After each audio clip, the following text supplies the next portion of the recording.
Last 1 year में ऐसा क्या हुआ दैट कि इतना रैपिड रैली आ गया? Was it because of this reason that you mentioned about temperature rise या उसके अलावा भी कोई रीज़न था कि सिल्वर का प्राइस रैली हुआ काफ़ी? 2024 में मिडल में क्या हुआ कि एक बैंक ऑफ अमेरिका की बोफा की एक स्टडी आई थी, उसमें उन्होंने लिखा कि 70% ऑफ द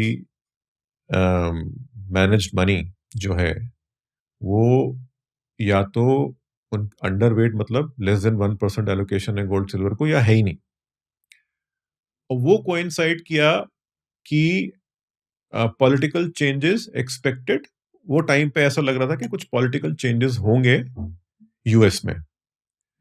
तो वो पॉलिटिकल चेंजेस का जो इन्वेस्टर्स ने एनालिस्ट ने ये सोचा कि चलो अगर कल को एक ट्रेड वॉर जैसा सिनेरियो होने वाला है जो उस समय तो स्पेकुलेशन था कि भी क्या चेंज होगा या नहीं होगा, बट ठीक है, market has to move 6 months ahead. आप ये वेट नहीं कर सकते कि हाँ आज ये हुआ है तो मैं आज इन्वेस्ट करूंगा। आपको 6 महीने, 1 साल, 2 साल, 3 साल आगे देख के ही इन्वेस्ट करना पड़ता है।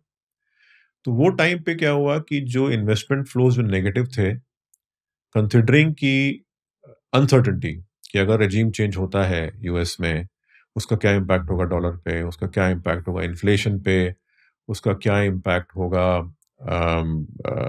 मतलब ट्रेड पे, टैरिफ्स पे। बिकॉज पहले उन्होंने देखा हुआ था कि पिछले टर्म में जो अभी के जो प्रेसिडेंट हैं डोनाल्ड ट्रंप, वो काफ़ी he was very much incline towards tariff and ये सब चीज़ों का।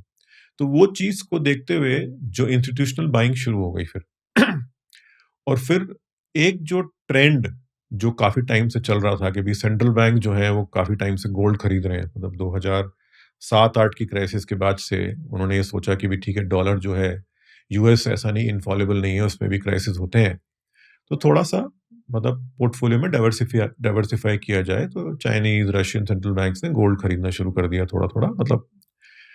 तो तो वो इन्वेस्टर्स देख ही रहे थे कि भी हाँ, अभी सेंट्रल बैंक्स जो हैं वो काफ़ी सेंट्रल बैंक जो होते हैं वो काफ़ी सीरियस मतलब काफ़ी serious and long term traders नहीं होते। वो अगर कोई व्यू लेते हैं तो वो डिकेड्स का, जनरेशंस का व्यू लेते हैं। अगर आज जो पॉलिसी बना रहे हैं वो पॉलिसी 3 महीने के लिए, 6 महीने के लिए नहीं बना रहे हैं, वो बना रहे हैं policy for times to come.